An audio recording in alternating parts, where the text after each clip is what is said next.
Job లేక ఇబ్బంది పడుతున్నారా? అయితే మెడికల్ కోడింగ్ మీకు మంచి ఆప్షన్. వెంటనే కాల్ చేసి కోర్సులో జాయిన్ అవ్వండి. హైదరాబాద్ కి వచ్చాం సార్ బతుకు తెరువు కోసం అని. అయితే నేను 4 ఇళ్లలో పని చేసుకుంటూ బతుకుతాను మేడం. మా ఆయన ఆటో నడుపుతూ ఉంటారు సార్. నువ్వు ఇళ్లలో పని చేస్తారా? అవునండి. మేడం గారేమో సాఫ్ట్వేర్, ఆమె అప్పుడప్పుడు నైట్ షిఫ్ట్స్ కు కూడా వెళ్తూ ఉంటారు.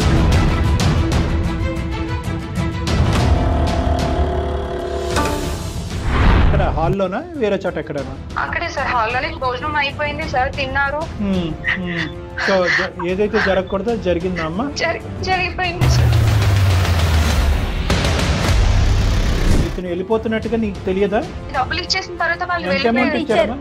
2 లక్షలు ఇచ్చేస్తారు. అబ్బా, ఇంకా నా మీదే మేడం గారికి అనుమానం వచ్చి నన్ను అడిగారు. నన్ను కొట్టారు కూడా మేడం. నేను తీయలేదు మేడం, నేను తీయలేదు మేడం అని చెప్పాను మేడం. సార్ ఇంకా నేను చచ్చిపోవడం తప్ప నాకు వేరే అవకాశం లేదు మేడం. ఒక చిన్న ట్రిక్ ప్లే చేద్దామమ్మా, తప్పదు. ముళ్ళుతోనే తీయాలి. సో నువ్వు అతనికి ఫోన్ కలుపు. నేను నాకు డబ్బులు ఇచ్చారు కదా సార్, ఆ డబ్బులు ఎక్కడికి, ఏంటి, ఇంట్లో దొంగతనం జరిగిందని మేడం నా మీద కంప్లైంట్ ఇచ్చేస్తారు. పోలీసులు వచ్చేస్తారు మా ఇంటికి. డబ్బులు అంటే ఏదో నీ అవసరాల కోసమని నేను ఇచ్చాను, కానీ దానికి ఏం సంబంధం? కాదండి, మీరు ఇందాక ఏదో కోఆపరేషన్ అన్నారు కదా, మరి ఏం కోఆపరేట్ చేసుకున్నారు ఒకరికొకరు?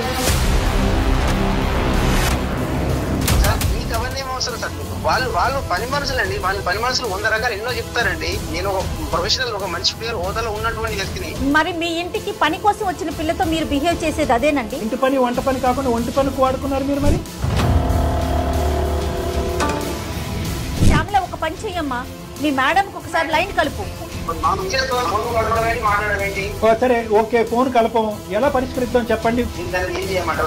సరే సరే, ఇప్పుడు రెస్పెక్టబుల్ గా మాట్లాడుతున్నాం.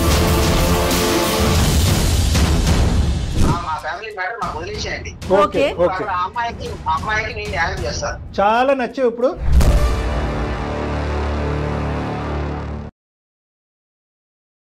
పెట్టినని సమర్పించు అందమైన జీవితం కార్యక్రమానికి స్వాగతం. నమస్తే కళ్యాణ్ గారు. నమస్తే జయ గారు. కళ్యాణ్ గారు, ఒక 4 ఇళ్లలో పని చేసుకుంటే తప్ప రోజు గడవని ఒక ఆమె, తన పేరు శ్యామల. ఒక 4-5 రోజుల నుంచి కూడా వస్తూ ఉంది ఆఫీస్కి. నేను డైరెక్ట్గా కూడా మాట్లాడాను. తన సమస్య నాకు చెప్పుకుంది. తెలుసో తెలియకో ఒక తప్పు జరిగింది, అది వెంటాడుతోంది. తనకి ఏం చేయాలో అర్థం కావట్లా. ఇళ్ళల్లో పని చేసుకుంటారు. డైరెక్ట్గా మీరు ఇక్కడ ఉంటారేమో కలుద్దామని వచ్చేసింది తను. డాక్టర్ గారు ఇక్కడ ఉండరమ్మా అంటే, ఇట్లా అందమైన జీవితం ప్రోగ్రామ్ నేను చూస్తానమ్మా, ఈ ఎపిసోడ్ చూశాను, ఆ ఎపిసోడ్ చూస్తాను, అన్నీ చెప్తా ఉంది. సరే, నేనే ఫోన్ చేసి డాక్టర్ గారితో నీతో మాట్లాడిస్తానని చెప్పానండి. ఒకసారి మాట్లాడతానండి.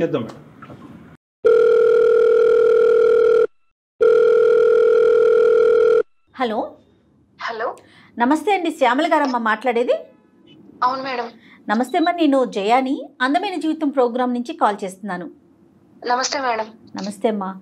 మొన్న వచ్చి మీరు మాట్లాడారు కదా, సో నేను డాక్టర్ గారితో మాట్లాడిస్తానని చెప్పాను. ఈరోజు డాక్టర్ గారు ఉన్నారు మనతో పాటు స్టూడియోలో. మరి ఒకసారి మాట్లాడతారా మీరు? మాట్లాడతాను మేడం. ఓకే అమ్మా, సరే. నమస్తే అమ్మా శ్యామల. నమస్తే సార్. నా పేరు డాక్టర్ కళ్యాణ్ చక్రవర్తి. అమ్మా చెప్పండి అమ్మా, ఏంటి సమస్య అమ్మా? నేను నారపల్లిలో ఉండేదాన్ని సార్. అమ్మా సార్, నేను, నా భర్త, నా పాప పని కోసం అని చెప్పి హైదరాబాద్ కి వచ్చాం సార్ బతుకు తెరువు కోసం అని. అయితే నేను 4 ఇళ్లలో పని చేసుకుంటూ బతుకుతాను మేడం. నీ వయసు ఎంతమ్మా? నాకు 28 సంవత్సరాలు సార్. చిన్నదాన్ని. ఓకే ఓకే, సరే. మీ ఆయన ఏం చేస్తూ ఉంటాడు? మా ఆయన ఆటో నడుపుతూ ఉంటాడు సార్. నువ్వు ఇళ్లలో పని చేస్తారా? అవునండి. చెప్పు తల్లి, ఏమైంది? ఇంట్లో ఇబ్బందుల కోసమని 4 ఇళ్లలో పని చేస్తూ ఉంటాను సార్. ఏంటమ్మా సమస్య, ఏమైంది? ఒక అపార్ట్మెంట్ లో పనికి వెళ్తుంటే పక్కింట్లో కూడా ఉందమ్మా, అక్కడ కూడా పనికి కావాలంట అని చెప్తే నేను అక్కడికి వెళ్ళాను మేడం. అప్పటి నుంచి 1 సంవత్సరం నుంచి ఒక ఇంట్లోకి పనికి వెళ్తున్నాను మేడం. ఒక 6 నెలలు అలా బానే ఉంది మేడం. ఎందుకంటే నేను పనికి వెళ్ళడం, సార్ ఏమో ఇంట్లోనే ఉంటారు, అమ్మగారేమో మేడం గారేమో సాఫ్ట్వేర్, ఆమె అప్పుడప్పుడు నైట్ షిఫ్ట్స్ కు కూడా వెళ్తూ ఉంటారు మేడం. అతను ఎందుకు ఇంట్లో ఉంటాడమ్మా? అతను పని ఏమీ చేయరండి, ఇంట్లోనే ఉంటారు సార్. ఆయనకి వండి పెట్టడానికి అని చెప్పి మేడం పని చేయడానికి, ఆయన వంట చేయడానికి అని చెప్పి నన్ను పనిలో పెట్టారండి. సో ఇంటి పని వంట పని 2 మీరే చూసుకునేవారు? అమ్మగారుని సారు ఇద్దరు కూడా నిన్ను మంచిగానే చూసుకునేవారు? బాగా చూసుకునేవారు సార్. ఏదైనా కావాలన్నా సార్ కూడా, ఏమన్నా ఇంట్లో పరిస్థితి బాగాలేదు అని ఏమన్నా చెప్తే సార్ కూడా ఇట్లా డబ్బులు ఇవ్వడం, పాపకి ఏమైనా పట్టుకెళ్ళము అని చెప్పడం, ఇట్లా అంతా బానే ఉండేది సార్. అమ్మగారు కూడా చాలా బాగా చూసుకునేవారు సార్. వాళ్ళకి పిల్లలు ఉన్నారా? లేరు మేడం. అతనికి వయసు ఎంత ఉంటదమ్మా? అతనికి ఒక 40 అట్లా ఉంటుంది అనుకుంటా. 40 years కానీ పిల్లలు లేరు? లేరు సార్. సార్ మాత్రం ఇంట్లో డ్రింక్ చేస్తూ కొంచెం అప్పుడప్పుడు అదుకులాగా కోపంగా ఇట్లా కొంచెం ఉంటారు సార్. ఒకటి అతనికి ఉద్యోగం లేదు, రెండోది అతను డ్రింక్ చేస్తారు, మూడోది అతని వయసు 40 సంవత్సరాలు, వాళ్ళకి పిల్లలు లేరు. అవును సార్. అయితే సడన్ గా ఏమైందో తెలియదు, ఒక రోజు సార్ కొంచెం డిస్టర్బ్ గా ఉన్నాను అంటే కూర్చోమంటే కూర్చున్నాను మేడం. అప్పుడు మేడం లేరా? అప్పుడు మేడం లేరు. మేడం నైట్ షిఫ్ట్ కి వెళ్ళారు మేడం. ఎప్పుడు ఉండేవాళ్లే కదా, బాగా మాట్లాడతారని చెప్పి ఇంకా ఆ రోజు నేను కూడా టైం అవుతున్నా కూడా ఉన్నాను మేడం అక్కడే. సార్ ఇట్లా మాట్లాడాలి అని ఏదో అంటే సార్ అలాగే సార్ అని చెప్పి నేను ఇంకా అక్కడ కూర్చొని సార్ ఏదో చెప్తుంటే మాట్లాడుతూ యూజువల్ గా శ్యామల గారు ఏ టైం కి మీ పని అయిపోయేది, ఏ టైం కి మీరు రిటర్న్ అవ్వాలి? అంటే సార్ నేను సార్ కి వంట చేసి 6 గంటలకు వచ్చి ఆయనకి వంట చేసి భోజనం పెట్టేసి నేను 8 గంటలకు అలా వెళ్ళిపోవాలి సార్. 8 PM అమ్మ, ఈవినింగ్ 8 o'clock. అవును సార్. సో బాగా చీకటి పడిన తర్వాత వెళ్తాం. మీ అమ్మగారు ఎన్నింటికి వచ్చేవారు? ఆవిడ నైట్ షిఫ్ట్ ఉంటే మాత్రం రావట్లేదు అని చెప్తే ముందుగా చెప్తే ఆ రోజు కొంచెం ఎక్కువ టైం ఉండి సార్ కి భోజనం పెట్టేసి అప్పుడు నేను వెళ్ళేదాన్ని sir. Yeah got it. So ఆ రోజు అయితే మాత్రం నాకు మనసులో బాగాలేదు, దగ్గర కూర్చోమంటే కనుక టైం అయిపోయినా కూడా మీరు అక్కడ కూర్చున్నారు, మాట్లాడారు. అవును సార్. ఎక్కడ హాల్లోనా వేరే చోట ఎక్కడనా? అక్కడే సార్, హాల్లోనే. భోజనం అయిపోయింది సార్, తిన్నారు, మాట్లాడాలి కూర్చోమ్మా అంటే కూర్చున్నాను సార్. నేను మంచిగా మాట్లాడుతూ ఉంటారు ఎప్పుడు పిల్లల కోసం అని ఆలోచించి నా పాపకు అది ఇది ఇవ్వడం వల్ల నేను కూడా ఆయన మంచి వాళ్ళే అన్న ఉద్దేశంతో ఇంకా ఆ రోజు కొంచెం లేట్ అయినా కూడా ఉన్నాను సార్. నేను అక్కడే ఉన్న తర్వాత మాట్లాడుతూ నాకు మనసు ఏం బాగాలేదు అలా ఇలా అని చెప్పి కొంచెం తప్పుగా ప్రవర్తించడం మొదలు పెట్టారు మేడం. అంటే తప్పుడుగా ప్రవర్తించడం అంటే ఏంటి? అప్పుడు తాగి ఉన్నారా? మాత్రం డ్రింక్ చేసి ఉన్నారా? చేశారు సార్. అంటే ఇంకా ఏం జరిగిందమ్మా, అడగచ్చా మిమ్మల్ని? అంటే ఆయన ఒంటి మీద చేయడం అలా చేస్తున్నారు సార్. మరి మీకేమనిపించిందమ్మా? తప్పు అనిపించి మరి మీరు చెప్పాను సార్ సరే అదేంటి సార్ అలా చేస్తున్నారు, తప్పు సార్ ఇది అని చెప్పి అంటుంటే లేదు కొంచెం అర్థం చేసుకో, నేను కొంచెం బాధలో ఉన్నాను అలా ఇలా అంటుంటే నేను ఎంతగానో ప్రయత్నించాను సార్. ఎంత ప్రయత్నించినా కూడా ఆయన వినిపించుకోలేదు సార్ ఆ రోజు. సో ఏదైతే జరగకూడదో జరిగిందా అమ్మా? జరిగిపోయింది సార్. ఆ తర్వాత నేను ఇంకా అక్కడి నుంచి వెళ్ళిపోయాను సార్. వెళ్ళిపోయి ఇంకా నేను తర్వాత రోజు పొద్దున కూడా రాలేదు సార్ పనికి. అమ్మగారు ఫోన్ చేశారు, మేడం ఫోన్ చేసి ఏమ్మా ఎందుకు రాలేదు, ఇంత టైం అవుతుంది అన్న కూడా నేను ఏదో సాకు చెప్పాను. కానీ మళ్ళీ ఫోన్ చేసి నువ్వు రా, జరిగింది ఏదో జరిగిపోయింది అదంతా వదిలేసి మనసులో పెట్టుకోవద్దు, నువ్వు ఎప్పటిలాగే రా అంటే ఇంకా నేను తప్పక వెళ్ళాను సార్. ఆ రోజు మరుసటి రోజు వెళ్ళాను, సార్ ఏమో మామూలుగానే ఉన్నారు, ఏమీ జరగనట్టు. మేడం ఏమో వెళ్ళిపోయారు, సార్ అంటున్నారు ఇంకా జరిగింది ఏదో జరిగిపోయింది, నువ్వు ఇదంతా మర్చిపో, ఎవరికి ఏమి చెప్పొద్దు అని చెప్పి మేడంకి అసలు చెప్పొద్దు అని అన్నారు సార్. మేడం చెప్పొద్దు అన్నారు, నిన్ను మనసులో తీసేయమన్నారు, ఏమీ లేనట్టే మాట్లాడుతున్నారు. అవును సార్, అసలు ఏమి జరగనట్టే మామూలుగానే ఉన్నారు సార్. క్షమాపణ అడగటం గానీ సారీ అని చెప్పడం గానీ ఇదేం లేదు. అంటే జరిగిపోయింది కదమ్మా, ఇంక జరిగిందని మార్చలేం కదా, ఇంక వదిలేసే ఇక్కడతో, ఇంకెవరికి చెప్పకు, తప్పైపోయిందిలే, ఇంకా నువ్వు ఇద్దరం కలిసి తప్పు చేశాం కదా అన్నట్టుగా మాట్లాడారు సార్ ఆయన. అదే అతను అవసరానికి ముందుకు వచ్చి నీ అవసరం కూడా తీరినట్టు మాట్లాడాడు.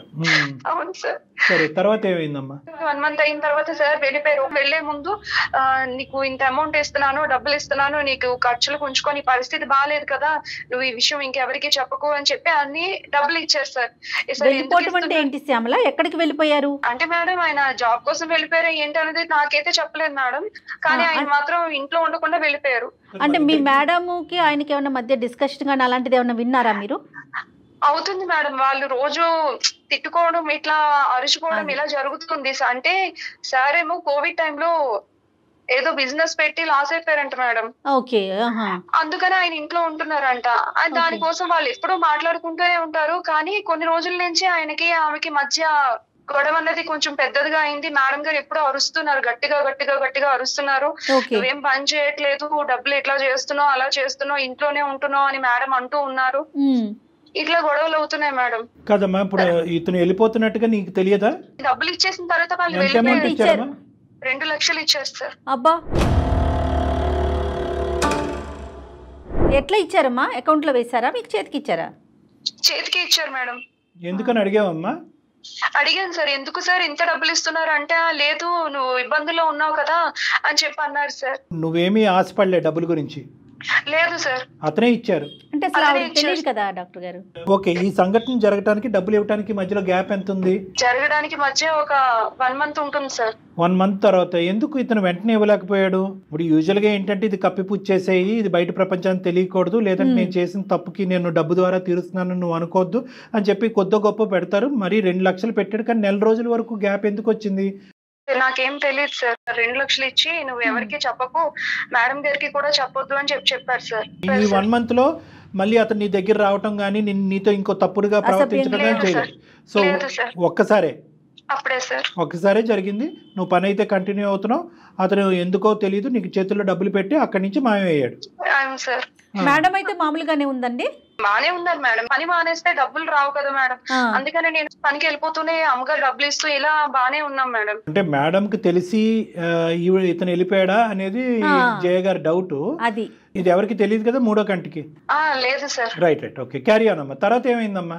సార్ వెళ్ళిపోయిన తర్వాత మేడం గారు ఉన్నారని నేను పనికి ఎప్పుడో వస్తూ వెళ్తూ ఉండేదాన్ని సార్. కాకపోతే తర్వాత నుంచి సార్ మేడం గారు ఫోన్ లో మాట్లాడడం, డబ్బులు మిస్ అయిపోయడం, ఇట్లా ఎవరితోనో కొంచెం గట్టిగా మాట్లాడడం, ఇవన్నీ నేను పని చేస్తున్నప్పుడు వినిపించే మేడం. డబ్బులు మిస్ అయినాయి. ఓకే, ఏమాత్రం మిస్ అయినా తెలిసిందమ్మా?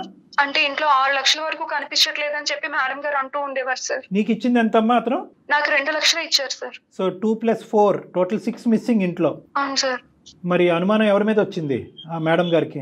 మేడం గారికి సార్ అడుగుంటారండి. అడిగితే సార్ ఏమో తీయలేదన్నారు, ఏమన్నారో మరి గట్టిగా ఫోన్ లో మాత్రం మాట్లాడుతూ ఉండేవారు సార్. నేను ఆ ఫోన్ విని సార్ ఇలా మేడం గారు అంటున్నారు, డబ్బులు కనిపించట్లేదు అంటున్నారు, ఏంటి సార్ నాకు చాలా భయంగా ఉంది అని చెప్పి నేను ఆయనకి ఫోన్ చేస్తుంటే, అదంతా నీకు అనవసరం, నేను వెళ్ళిపోమని చెప్పాను కదా, నేను పని మానేయమని చెప్పాను కదా, నువ్వు ఎందుకు చేస్తున్నావు అని చెప్పి సార్ నా మీద కోపడుతున్నారు సార్. నేను ఫోన్ చేస్తున్నా కూడా ఫోన్ లిఫ్ట్ చేయట్లేదు సార్. అప్పుడప్పుడు ఫోన్ చేసినా సార్ ఇది పరిస్థితి అని చెప్పినా కూడా కట్ చేసేస్తున్నారు సార్ ఫోన్. నాకేమీ తెలీదు అనేటటువంటి విధంగా అతను సేఫ్ సైడ్ వెళ్ళిపోయాడు అతను. అవును సార్. ఓకే. తర్వాత మేడం గారు నేను సార్ తో మాట్లాడాక మేడం గారు కూడా అందరిని అడిగిన తర్వాత సార్ లేరు, ఇంకా నా మీదే మేడం గారికి అనుమానం వచ్చి నన్ను అడిగారు, నన్ను కొట్టారు కూడా మేడం. నేను తీయలేదు మేడం అని చెప్పాను మేడం. అయినా సరే మేడం వినకుండా నా మీద కంప్లైంట్ ఇచ్చారు మేడం, పోలీస్ కంప్లైంట్. తర్వాత పోలీస్ వాళ్ళు వచ్చారండి. పోలీస్ వాళ్ళు వచ్చి నన్ను అడుగుతున్నారు, నువ్వు తీసావంటే కదా, నువ్వు అక్కడ పని చేస్తున్నావు అంటే కదా, డబ్బులు మిస్ అయ్యాయంట, ఇలా అని చెప్పి అడుగుతున్నారండి. నువ్వేం చేసావమ్మా డబ్బుల్ని శ్యామల? ఆ డబ్బులు నేను నా భర్తకి ఇచ్చాను మేడం.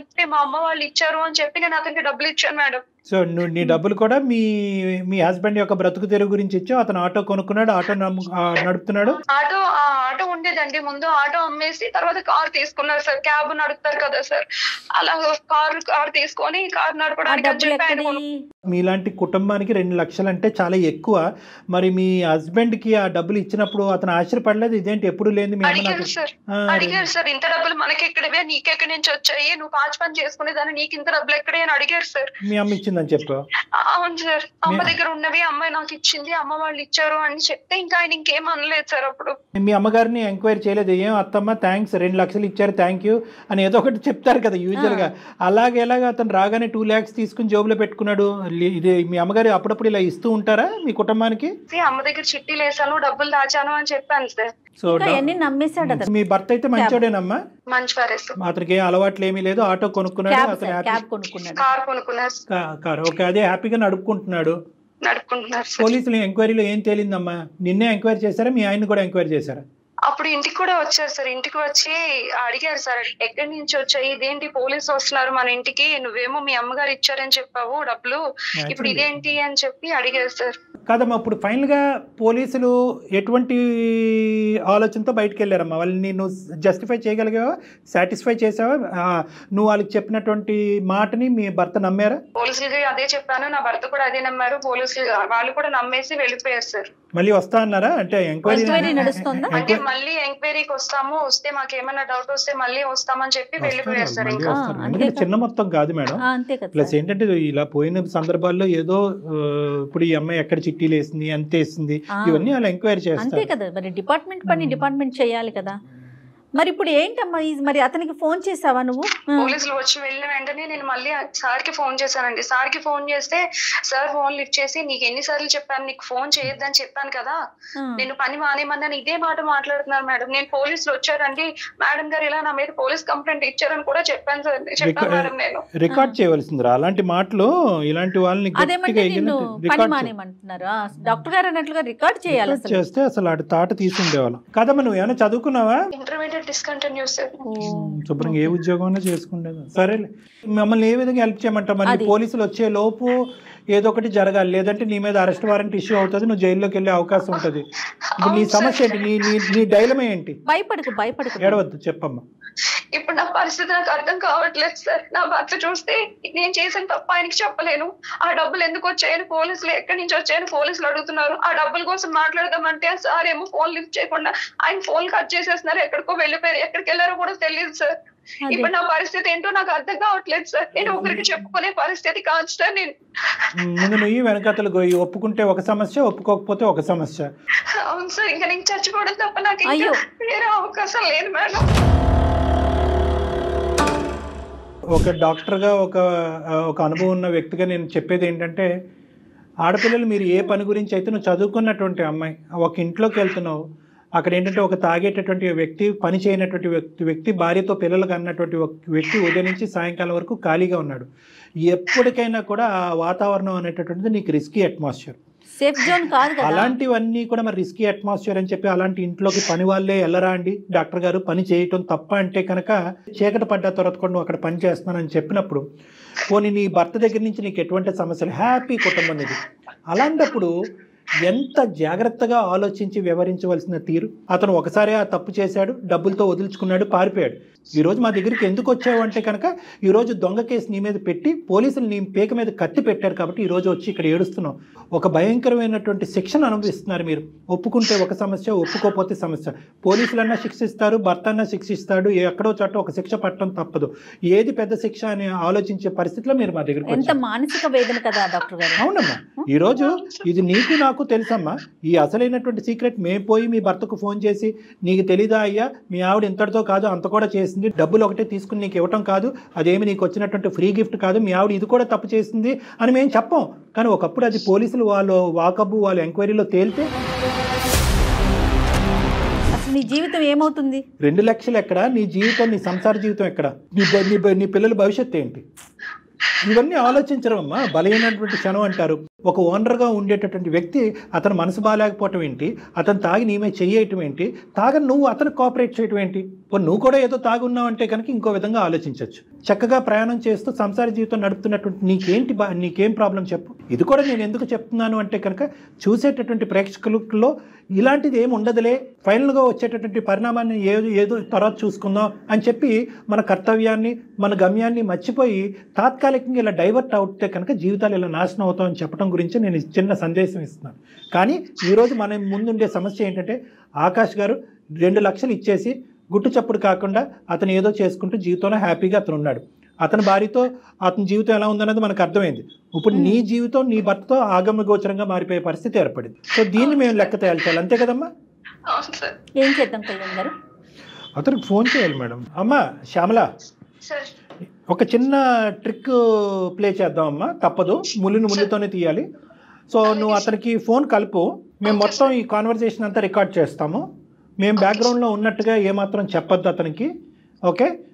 నువ్వు న్యాచురల్గా ఇంతకుముందు ఎలాగైతే అతనితో మాట్లాడుకుని బతుమాలుకుని వామాలుకుని, ఏమండి నన్ను బయటకు వేయండి, నేను ఈ పరిస్థితిలో ఉన్నాను అని మాట్లాడేటటువంటి మాటలు ఏవైతే ఉన్నాయో న్యాచురల్గా మాట్లాడు.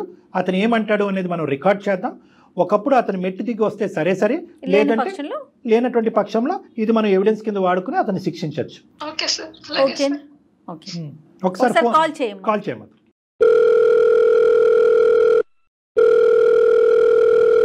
వాళ్ళిద్దరి మధ్యన ఇష్యూస్ ఉండే madam, wife and husband. Hello sir. Hello, ఎవరమ్మా? సార్ నేను సార్ శ్యామలాని సార్. చెప్పమ్మా శ్యామల. ఏంటి సార్, నాకు అసలు పోలీసులు మా ఇంటికి వచ్చారు సార్. ఏమైందమ్మా? అడుగుతున్నారు సార్, మీరు ఆ రోజు డబ్బులు ఇచ్చి వెళ్ళిపోయారు సార్, మళ్ళీ మీరు మాట్లాడట్లేదు సార్. అమ్మగారేమో కంప్లైంట్ ఇచ్చారు సార్ నా మీద. దేని గురించి? ఎవరు దేనికి కంప్లైంట్ ఇచ్చారు?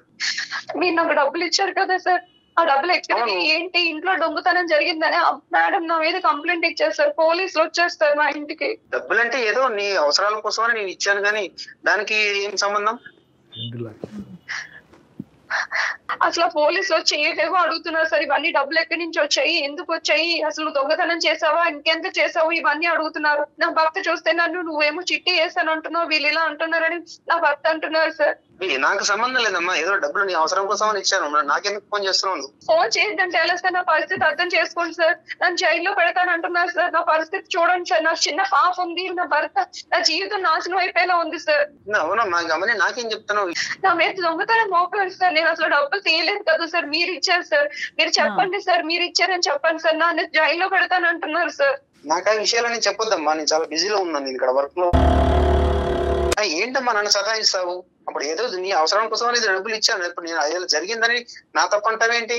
సార్ ఆ రోజు జరిగింది కదా సార్, మీ వల్లనే కదా సార్ అదే. ఇప్పుడు ఏమి తెలియనట్టు వదిలేమంటే ఎలా అవుతుంది సార్ ఇదంతానా?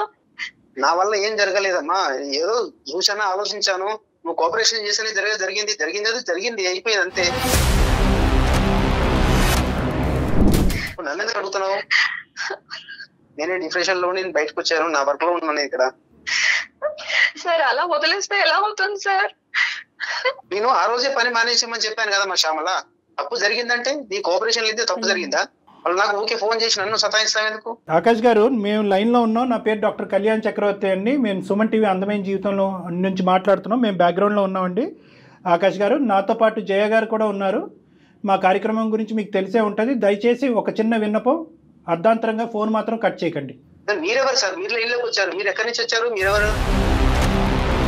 కాదండి, మేము ఆకాశం నుంచి వచ్చాం. అదంతా అనవసరం. మీరు చేసినటువంటి తప్పు పనికి ఈ రోజు అమ్మాయి బాధితురాలయ్యి అనుభవిస్తుంది. మన ఇద్దరం కలిసి చేసాం కదా. తప్పు చేశారండి? కాదండి, మీరు ఇందాక ఏదో కోఆపరేషన్ అన్నారు కదా, మరి ఏం కోఆపరేట్ చేసుకున్నారు ఒకరికొకరు? మీకు అవన్నీ ఏం అవసరం సార్? మీకు నాకు ఎందుకు అవసరం లేదనేది నేను తర్వాత చెప్తాను. ఈ రోజు ఆ అమ్మాయి జీవితం సందిగ్ధ పరిస్థితిలో ఉంది. ముందు నుయ్యి వెనకట్లు గొయ్యి ఉంది. ఆ అమ్మాయి తెలియక ఒక తప్పు చేసింది. మీరు కూడా తప్పు చేశారు, కాదనట్లేదు. మీరు దానికి పరిష్కార మార్గంగా ఒక 2 లక్షలు ఆ అమ్మాయికి ఇచ్చారు, అది కూడా ఓకే. కానీ తర్వాత జరిగేటటువంటి పరిణామాలకు కూడా మీరే బాధ్యత వహించవలసినటువంటి అవసరం ఉంది. మీరు తాగినటువంటి మైకంలోనో లేదంటే ఒక పెద్దరికం అనేటటువంటి పొగరుతోనో ఆ అమ్మాయిని వశపరుచుకున్నారు. ఆ బలైనటువంటి క్షణంలో ఇద్దరు ఒకటయ్యారు.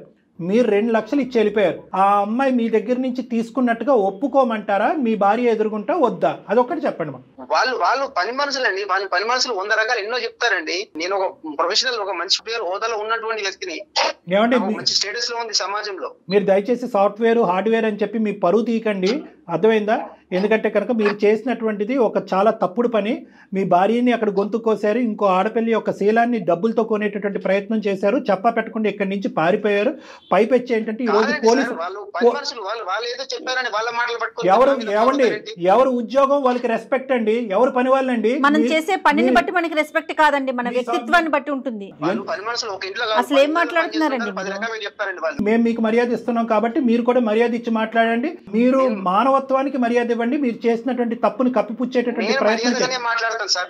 నేను మర్యాదగానే మాట్లాడుతున్నాను. మీరెవరు నాకు అనవసరంగా ఫోన్ చేసి మీరు ఎట్లా నాకు చాలా అవసరం ఉంది, ఒక బాధ్యత ఉంది, ఇది ఒక సామాజిక పరమైనటువంటి వేదిక. ఆ అమ్మాయి వెళ్ళినట్టు మేము నిలబెడతాం. మీరు రక్షించేదానికి ఎంత దూరమైనా మేము ప్రయాణం చేయడానికి మేము రెడీగానే ఉన్నాం. దయచేసి మీరు మర్యాద ఇచ్చి మాట్లాడితే మేము మర్యాదగా మాట్లాడతాం. మీరెవరు అనేటటువంటి హక్కు మీకు లేదు. మీరు తప్పు చేశారు, తప్పును కప్పిపుచ్చుకోవటానికి 2 లక్షలతో అమ్మాయిని కొనేటటువంటి ప్రయత్నం చేశారు. ఈరోజు ఆ అమ్మాయి మెడ చుట్టూరుని ఉరితాడు బిగుసుకుంది. ఈరోజు సమాజంలో ముందుకొచ్చి ఒప్పుకుంటే దొంగతనం అవుతుంది, ఒప్పుకోకపోతే ఒక సమస్య అవుతుంది. అందుగురించి నేను మిమ్మల్ని ఒక ప్రశ్న అడిగాను. డబ్బులు ఇచ్చింది మీ ఆయనే, నన్ను ఇలా వాడుకున్నందుకు డబ్బులు ఇచ్చాడు అని చెప్పి ఈరోజు కాన్ఫరెన్స్ కాల్ మీ భార్య కలిపి మాట్లాడదామా? అవన్నీ మీకేం అవసరం సార్? మళ్ళీ పదే ఆ మాట ఏంటండి? మీడియా తరపున మాట్లాడుతున్నాం మేము. ఒక డాక్టర్ గారు, ఆయన ఒక ప్రొఫెషనల్ లో ఉన్నారు. ఏం మాట్లాడుతున్నారు మీరు? ఉద్యోగాన్ని బట్టి మన వ్యక్తిత్వాలు ఉండవండి. ఉద్యోగం అంత చదువుకున్నారు, మీరు చేసిన పని ఏంటి? మీరేం పని చేశారు? దయచేసి వినండి, మీకు ఒకే ఒక మాట చెప్తున్నాను. మీరు ఆ అమ్మాయితో తప్పు చేశారా లేదా? తప్పు చేయడం అనేది కామన్ అండి. కామనా అన్కామనా అనేది నా ప్రశ్న కాదు. తప్పు చేశారా లేదా అనేది నా ప్రశ్న. మీరు ఆ అమ్మాయితో తాగినటువంటి మైకంలో ఉండండి, తాగినటువంటి మైకంలో ఉండండి, తప్పు చేశారా లేదా, ఆ తప్పును కప్పు పుచ్చుకోవటానికి 2 లక్షలు ఆ అమ్మాయికి ఇచ్చి వెళ్ళారా లేదా? ఆపదలో ఉందని చెప్పి మేము సహాయం చేసాం అంతే. అక్కడ ఏం ఆపదుందని చెప్పిందండి, ఏం ఆపదని చెప్పింది చెప్పండి. శ్యామల నువ్వేం చెప్పావమ్మా? ఆపదలో ఉన్నానని చెప్పావా ఆయనకి? అసలు జరిగింది చెప్పు ఒక్కసారి నువ్వు. అతనికి సుఖాన్ని ఇచ్చి డబ్బులు తీసుకుని వెళ్ళినట్టుగా మాట్లాడుతున్నాడు అతను. అదంతా తప్పు సార్. లేదు సార్. ఏం అవసరం ఉందని చెప్పిందండి? ఎందుకు మీరు పడుకోకముందు 2 లక్షలు ఇవ్వచ్చు కదా ఆ అమ్మాయికి అవసరం ఉంటే? పడుకున్న తర్వాత ఎందుకు ఇచ్చారు 2 లక్షలు? మీరు బ్లైండ్గా మీరు మాట్లాడేదే కరెక్ట్ అనుకోమాకండి, ఇక్కడ అన్ని రికార్డ్స్ అవుతున్నాయి. 2 లక్షలు ఆ అమ్మాయి అవసరానికి ఇచ్చాను అని అంటున్నారు ఆకాష్ గారు. ఆ అమ్మాయి అవసరానికి ఇంకో మాట అడుగుతుంది. దయచేసి ఆ అమ్మాయికి జీవన భిక్ష పోయండి, ఆ అమ్మాయి సంసార భిక్ష పోయండి. ఈరోజు భర్త ఒక అనుమానంతో చూస్తున్నాడు, పోలీసులు ఒక అనుమానంతో చూస్తున్నాడు, మీ ఇంటి ఆవిడ ఆ అమ్మాయిని ఒక అనుమానంతో చూస్తుంది. ఆ అమ్మాయిని ఈరోజు ఇలా బతకనివ్వరు. డబ్బులతో సహాయపడటం అనేటటువంటిది గొప్ప కాదండి. హలో సార్, నాకేం అవసరం అండి? మా ఇంట్లో 10 మంది అమ్మాయి ఇష్టం ఉంటే చేసుకోలేకపోతే లేదని చెప్పేసి వాళ్ళు కంప్లీట్ చేసాం మేము. మరి మీ ఇంటికి పని కోసం వచ్చిన పిల్లతో మీరు బిహేవ్ చేసేది అదేనండి? అది కరెక్టేనా? ఏ పని అమ్మాయిని ఒంటి పనికి వాడుకున్నారు, ఇంటి పని వంట పని కాకుండా ఒంటి పనికి వాడుకున్నారు మీరు. మరి అలాగని కాదు సార్, అలాగని కాదు. కోఆపరేషన్ ఉంది కాబట్టి ఏదో నోటికి వచ్చినట్టు మాట్లాడమాకండి దయచేసి. సూపర్. మీరు ఒక ఆడపిల్ల గురించి కోఆపరేషన్ ఉంది అని అన్నారు, కోఆపరేషన్ లేదు అని ఇవన్నీ పక్కన పెట్టండి. మీరు ఈ రోజు మీ ఇంట్లోంచి 6 లక్షల రూపాయలు తీసుకెళ్లారు, అవునా కాదా? మొత్తం ఈ అమ్మాయి మీద మొత్తం 6 లక్షలు దొంగతనం చేసిన, 2 లక్షలు కాదు 6 లక్షలు దొంగతనం చేసినట్టుగా ఈ అమ్మాయి మీద ఇప్పుడు ఉండేటటువంటి అభియోగం. కాదు డాక్టర్ గారు, అసలు అట్లా నోటికి వచ్చినట్టు మాట్లాడతాడు ఏంటండి అమ్మాయిని పట్టుకొని? తాట తీసేవాళ్ళగా కాదు, అదే ఎదురుగుంటూ ఉంటే కనుక ఇంకో విధంగా ఉండేది ఈ సమస్యకి పరిష్కారం. మీరు ఎక్కడో ఉండి ఎక్కడున్నారో తెలియకుండా దొంగచాటును పారిపోయి అక్కడెక్కడో మీ ఆవిడ యొక్క డబ్బులు దొంగతనం చేసి వాటితో మీరు సుఖాలు అనిపిస్తున్నారు కదా ఈరోజు. అందుగురించి మీరు ఇలా మాట్లాడుతున్నారు. ఏం చేద్దాం కళ్యాణ్ గారు, ఇది కరెక్ట్ కాదండి అసలు.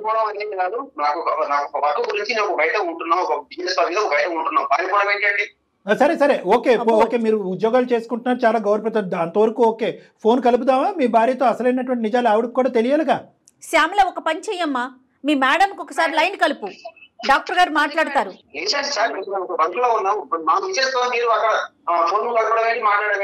సరే ఓకే, ఫోన్ కలపం, ఎలా పరిష్కరిద్దాం చెప్పండి. ప్రాబ్లం మొదలు పెట్టింది మీరు, ఇక్కడి వరకు తీసుకొచ్చింది మీరు, చివరి దశకు వచ్చిన తర్వాత ఈ సమస్యకు పరిష్కారం చెప్పాల్సినటువంటి బాధ్యత కూడా మీరు తీసుకోగలిగితే కనుక మీ భార్య గారికి మేము ఫోన్ చేయం. చెప్పండి దీనికి సొల్యూషన్ చెప్పండి. లాగము ఎందుకంటే ఆవిడ లాగితే కనుక ఇంకా వేరే జీవితాలు కూడా ముడిపడి ఉన్నాయి కాబట్టి లాగము. మీరు ఎలా సమస్యకు పరిష్కారం చెప్తారో అదొకటి చెప్పండి అంతే. మాకు శ్యామలకు న్యాయం జరగాల్సిందేనండి, అట్లా ఊరుకునేదే లేదు, ఆ పిల్లకి న్యాయం జరగాలి. ఆకాష్, సమస్య మొదలుపెట్టింది మీరు, ఓకే. ఆ అమ్మాయిని కూడా ఇంతకుముందు ఈ ఫోన్ కలప ముందు కూడా ఆ అమ్మాయికి కూడా బుద్ధి చెప్పేటటువంటి ప్రయత్నం చేశాం. నువ్వు ఇంటి పని వంట పనికి వెళ్ళిన దాన్ని నువ్వు ఆ పని చేయవలసినటువంటి అవసరం ఏంటి? గౌరవ మర్యాద అనేటటువంటిది ఓనర్ గారికి ఇవ్వచ్చు, కానీ అంత మర్యాద ఇవ్వాల్సినటువంటి అవసరం లేదు. నువ్వు ఒకప్పుడు నిజంగా ఈ 2 లక్షలు అనేటటువంటి అంశం మీద మీ ఇంటి ఓనర్ ఆమె పోలీస్ కంప్లైంట్ పెట్టకుండా ఉంటే కనుక ఈరోజు నేను బాధితురాలిని నువ్వు మా దగ్గరకు వచ్చి ఉండేదానివి కాదు. నువ్వు ఇప్పుడు చిక్కుముళ్ళలో ఉంటాం, పోలీసులు నీ మీద కేసు పెడతామని థ్రెట్ చేయటం, నీ భవిష్యత్తు ఆగమగోచరంలోకి వెళ్ళే పరిస్థితి ఉండటంతో నువ్వు మాకు ఫోన్ చేసావని చెప్పి ఆ అమ్మాయికి గట్టిగానే చెప్పాం. అలాగే మీకు కూడా చెప్తున్నాం, మీరు ఇంట్లో ఎందుకు డబ్బులు దొంగతనం చేశారు, లేదా ఇంట్లో మర్యాదపూర్వకంగానే తీసుకెళ్లారా, ఆ డబ్బుల మీద చెప్పి తీసుకెళ్ళినటువంటి డబ్బుల మీద మీ భార్య ఎందుకు కేసు పెట్టింది, మీ భార్యాభర్తల సమస్య ఏంటి అనేది మాకు అనవసరం. కానీ ఇక్కడ మీరు ఇచ్చినటువంటి చాలా ఏదో దయాదాక్షిణ్యాల మీద ఇచ్చినటువంటి 2 లక్షల వల్ల ఈరోజు ఆ అమ్మాయి నెత్తి మీదకి వచ్చి పడింది. దానికి మీరు ఏం పరిష్కారం చెప్పాలి అని అనుకుంటున్నారని చెప్పండి. ఈ 2+4 మొత్తానికి సమాధానం కావాలి కదా భార్యకి. సో ఆకాష్ ఏం చేయాలనుకుంటున్నారు? సరే సార్, ఏదో మిస్టేక్ వల్ల మాకు అలా జరిగిపోయింది, ఏదో ఒక టెన్షన్ లో ఉండే ఒక పొరపాటు అనేది జరిగిపోయింది సార్. మీరు దాన్ని ఏం చేయమంటారు? సరే సరే, ఇప్పుడు రెస్పెక్టబుల్ గా మాట్లాడుకుందాం. 1-2 నిమిషాలు జాగ్రత్తగా వినండి. మొత్తం ఓనర్స్ అంతా కూడా, మొత్తం బరువు బాధ్యత అంతా కూడా మీ నెత్తిమే తీసుకోవాలి. అంటే ఏంటంటే 6 లక్షలు నేనే తీసుకెళ్ళాను, బిజినెస్ పెట్టుకోవటానికి తీసుకెళ్ళాను అనేటటువంటి విధంగా మీ భార్యతో మీరు చెప్పుకోవాలి. నెంబర్ 1. మరి ఇంతకు ముందు తీసుకెళ్ళావా అంటే లేదు అని ఎందుకు చెప్పానంటే భయపడో లేదంటే ఇంకో ఆలోచనతోనో నేను ఆ విధంగా చెప్పవలసింది అనేటటువంటి ఆ కథ ఏ విధంగా మీ భార్యతో మీరు అల్లుకుంటారు అనేటటువంటిది మీ ఇష్టం. ఈ అమ్మాయి పేరు మాత్రం రాకూడదు. సరే సార్, ఇప్పుడు మీరు 6 లక్షల రూపాయలు అంటే నేను ఎక్కడ నుంచి తీసుకురాను సార్? నేను అసలు బాగా టెన్షన్ లో ఉన్నాను. నీ టెన్షన్ కంటే ఆ అమ్మాయి టెన్షన్ 100 రెట్లు ఎక్కువ. జీవితం చాలా ఇంపార్టెంట్. గా కూర్చొని ఆలోచిస్తే 100 పరిష్కార మార్గాలు. కళ్యాణ్ గారు, సమస్య అతని వల్ల మొదలైంది, పరిష్కారం అతనే చూడాలి. ఖచ్చితంగా మీరు చూడాల్సింది. ఆలోచించుకోండి, మీ భార్యకి ఎలా చెప్తే తను ఒప్పుకుంటుందో ఆలోచించండి. ఇప్పుడు మీ ఇద్దరి మధ్యన 1,00,000 గొడవలు ఉన్నాయ్యా, భార్య భర్తల మధ్యన. మీరు ఎన్నో సందర్భాల్లో నా కథలు చెప్పుంటారు. ఇప్పుడు కూడా 6 లక్షలు పట్టుకెళ్ళలేదని చెప్పేది ఒక కట్టుకదే కదా. ఇప్పుడు అదే 6 లక్షలు మళ్ళీ నీ జేబులోనే ఉన్నాయి, లేదంటే నెల రోజుల తర్వాత వస్తాయని చెప్పి ఇంకో కథ చెప్పు మీ భార్యకి. అది మీ ఇష్టం. సరే సార్, మీద కూడా ఏం రాకూడదు. బై మిస్టేక్ ఏదో మాకు అట్లా పొరపాటు జరిగిపోయింది. ఓకే, నా కాపాడండి, నా లైఫ్ ని కాపాడండి, ఇక్కడ ఆమెకు ఒక మంచి లైఫ్, ఆమెకు కాపాడండి. నేను ఒప్పుకుంటున్నాను. మా ఫ్యామిలీ మ్యాటర్ మాకు వదిలేసేయండి. అమ్మాయికి నేను న్యాయం చేస్తాను. చాలా నచ్చావు. ఇప్పుడు ఒకప్పుడు ఇదే మాట మీద నిలబడకపోతే కనుక మొత్తం నువ్వు ఇప్పుడు మాట్లాడింది అంతా కూడా ఆడియో రికార్డింగ్ మా దగ్గర ఉంది. మేము నెక్స్ట్ స్టెప్కి వెళ్ళటానికి కూడా మేము సంకోచించాం. ఈ శ్యామల వాళ్ళ భర్తకి చెప్పే విధంగా మేము చెప్పుకోగలం, మీ భార్యకి చెప్పే విధంగా మేము చెప్పుకోగలం, ఆ అమ్మాయి సంసార జీవితం పాడవకుండా కూడా అమ్మాయిని కాపాడగలం. కాబట్టి మొత్తం నీ జుట్టు మా చేతిలోనే ఉంది. కాబట్టి దయచేసి ఇప్పుడు నువ్వు చెప్పినటువంటి మాట మీద నిలబడి ముందుకు చెప్పండి. నా విషయంలో ఎవరికి చెప్పకండి, నాకు అర్థమైపోయిందా? చెప్పలే అమ్మ, మళ్ళీ నీకు చెప్తున్నాను, నువ్వు చేసినటువంటిది ఏమి పుణ్య కార్యక్రమం, గొప్ప కార్యక్రమం కాదు, చాలా భయంకరమైనటువంటి కార్యక్రమం. ఈ రోజు అందమైన జీవితం అనేటటువంటి ఈ వేదిక ఉంది కాబట్టి నువ్వు ఈ రోజు వచ్చి మమ్మల్ని ఆశ్రయించి ఇందులోంచి గట్టెక్కో. లేదంటే నీ జీవితం ఎంత భయంకరంగా ఉండేదో ఒక్కసారి ఆలోచించుకో. ఇటువంటి తప్పులు చేసేటటువంటి ప్రతి అబ్బాయికైనా అమ్మాయికైనా మా వేదిక ద్వారా ఒకే విన్నపం, దయచేసి ముందు చూపుతో ఆలోచించండి. ఇక్కడ అయిపోయింది కదా, తర్వాత పరిణామాలు తర్వాత చూసుకుందాము, నిదానంగా జారుకుందాం అనేటటువంటి ఆలోచన ఉండకూడదు. ఎందుకంటే కర్మ సిద్ధాంతం నమ్మేటటువంటి వాళ్ళు కర్మ అనేటటువంటిది ఇంకో జన్మలో ఉండదు. ఆ శిక్ష అనేటటువంటిది ఇప్పుడే పడుతుంది. అదే నువ్వు ఈ రోజు అనుభవిస్తున్నావు. అదృష్టం కొలిది మేము ఇంటర్వ్యూ అవటం వల్ల నీ పరిష్కారం సద్గుణంగా అయింది. జీవితంలో కొన్ని ముఖ్యమైనటువంటి అంశాలు ఉంటాయి.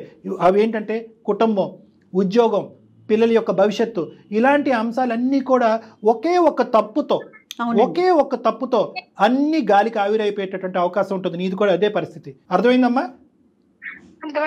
రైట్. ఓకే, వేసే ప్రతి అడుగు చాలా జాగ్రత్తగా వేయాలమ్మా. ఓకేనా? అయిపోయింది, వదిలేసే ఒక అమ్మా. నిజంగా ఈ అందమైన జీవితం ద్వారా నా జీవితానికి ఒక అర్థం తెలుస్తుంది మేడం. లేకపోతే పరిస్థితి ఏమైపోతుందో కూడా నాకు తెలిసేది కాదు మేడం.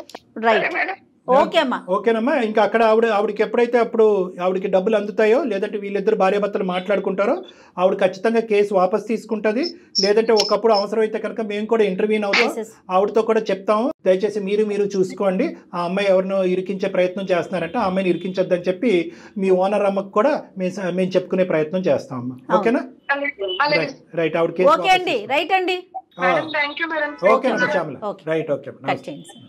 అతనికి అర్థమైంది కళ్యాణ్ గారు. మేడం, శ్యామల దగ్గర నుంచి 2 థింగ్స్. శ్యామల దగ్గర నుంచి అతని నెంబర్ తీసుకోవాలి. ఈ రోజు ఇలా మాట్లాడినటువంటి వ్యక్తి రేపు ప్లేట్ ఫిరాయించడం అనేది మనకు నమ్మకం లేదు. ఎందుకంటే అతను ప్లాన్ బి, ప్లాన్ సి ఏవో రకరకాల ఆలోచిస్తూ ఉంటాడు. ఫోన్ పెట్టిన తర్వాత మనం ఫోన్ పెట్టేంత వరకే అతను మాట్లాడు. కాబట్టి అతని నెంబర్ కూడా మనం తీసుకోవాలి. ఇంకా శ్యామల యొక్క కథ కంచికి చేరినట్టు కాదు. ఎందుకంటే మనం నెక్స్ట్ స్టేజ్లో కూడా, అంటే ఆ అమ్మాయి మీద పడినటువంటి కేసు కూడా వాపస్ తీసుకునేంత వరకు మన పోరాటం అనేది కొనసాగాలి. తనకి మనం సపోర్ట్ చేయాలి. కానీ మీరు పదే చెప్తా ఉన్నారు చూడండి, ఆడపిల్లలైనా మగపిల్లలైనా మనం ఏం చేసినా ప్రతి క్షణం కూడా మెలకువతో, జాగరూకతో, అంటే దానివల్ల ఇబ్బంది మనకి కలగకూడదు, మన కుటుంబ సభ్యులకి కలగకుండా ముందుకు వెళ్ళాలి కదండి. అవునమ్మా. రైట్ అండి. Thank you so much Kalyan గారు. నమస్తే.